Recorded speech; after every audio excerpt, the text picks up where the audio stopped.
And a blessed evening to you. I'm Sean Green with the Cbc Sports. While the West Indies are out of their test series with Pakistan, losing their second match today in Abu Dhabi to fall to a 2-0 hole in the 3-match series, resuming their second innings today on 171 for 4, chasing a victory target of 456. The West Indies were bowled out for 322 to lose by 133 runs.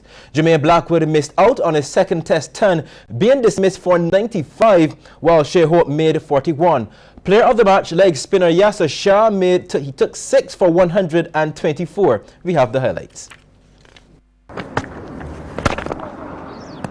50 for him. Jermaine Blackwood's 9th half-century in Test match cricket. Morning. Still out. That's the one he was looking for. Spun sharply. Beautiful stroke. Right on the front foot, a little bit fuller, gone for 4. Yeah, that's beautifully done through the offside once again. Powerful strike from Blackwood, from Hope. In the air, but wide of the fielder, 4 runs. That's another beautiful stroke. Right on top of it, another boundary. Yeah, that'll do very nicely. Straight hit. Building in the world.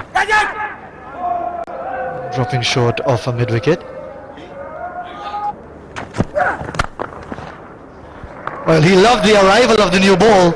Greeted it with that superb drive. Which match they were turning up to? That's another brilliant shot again. Excellent shot. The way he played that, opening the face of the bat. Shots again. Brilliant shot. This time, magnificent timing. Didn't seem to put much effort into that. Trinidad and Tobago now.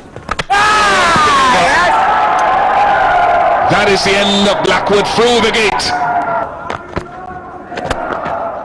That's a pet shot for Jason Holder.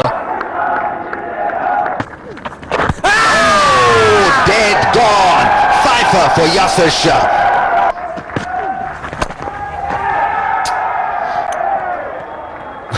What a way to get off the mark. Should be another couple at least.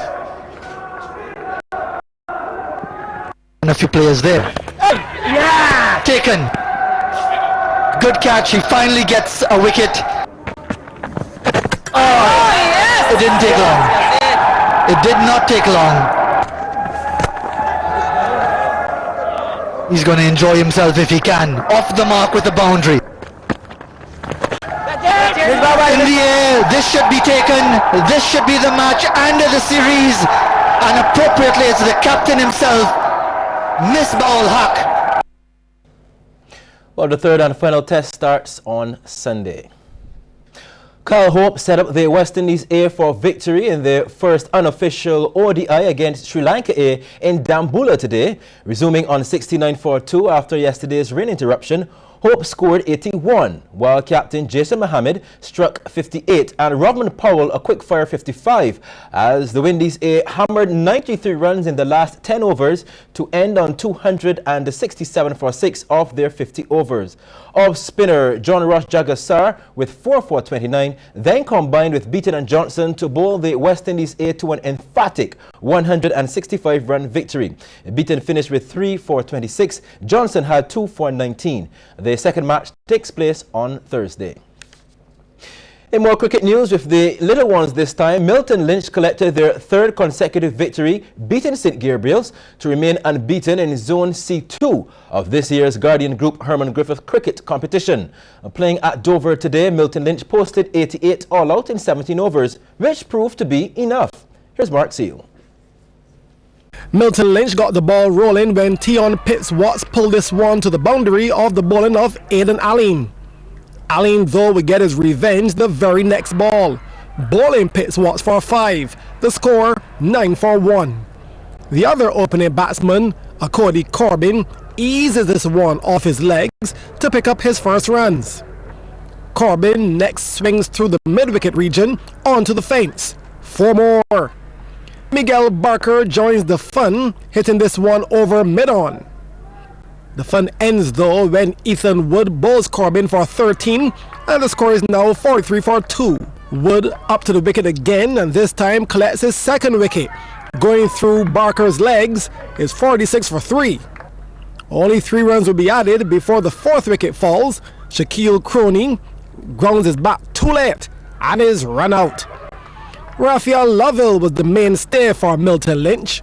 First, he pulls this one in front of square. Then he pulls again, going behind square this time.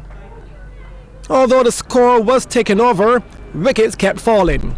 Leandre Boyce, leg before wicket to give Wood his 3rd scalp, is 59 for 5. The 6th wicket falls when the captain, Gerard Franklin, attempts a 2nd run that just wasn't there, 61 for 6. Wicket number 7 goes when Ty Daniel is caught at mid-wicket off Callum Maloney, the score only on 66. And Maloney picks up his 2nd, shattering the stumps of Emmanuel Peters, 67 for 8. The pull shot seemed to be Lovell's favourite one, gaining 4 more valuable runs for his team. However, Lovell could find no partners with who he could build a partnership with. Christian Marsh stumped for 8, as Wood gets his 4th. Sadio Beckles was the last to go, bowled by Maloney, as Milton Lynch would be bowled out for 88 in 17 overs. Lovell unbeaten on 24. Mark Seal, CBC Sports. And in reply, Milton Lynch dismissed St. Gabriel's for 57. Franklin was the main destroyer with 4 for 15. Well, AB Stars have won their last 2 fixtures, defeating Goddard Catering Group in their latest round in the Gaia Tape Ball competition, and are now tied in 1st place in Zone B. Now, in one game at Rices, AB Stars beat CAH Ramp by 3 runs. Now, batting first, AB Stars made 147 for 4 of their 20 overs, with Akani McCulling top scoring with 46. Then they restricted CAH Ramp to 144 for 6. And in another match, AB Stars defended a low total against Goddard Catering Group to get the full points. Again, here's Mark Seal. We begin with AB Stars already 8 for 1. Akani McCollin slashes this ball hard to get the ball through 3rd man for 4. McCollin then hits this one back past the bowler for another boundary.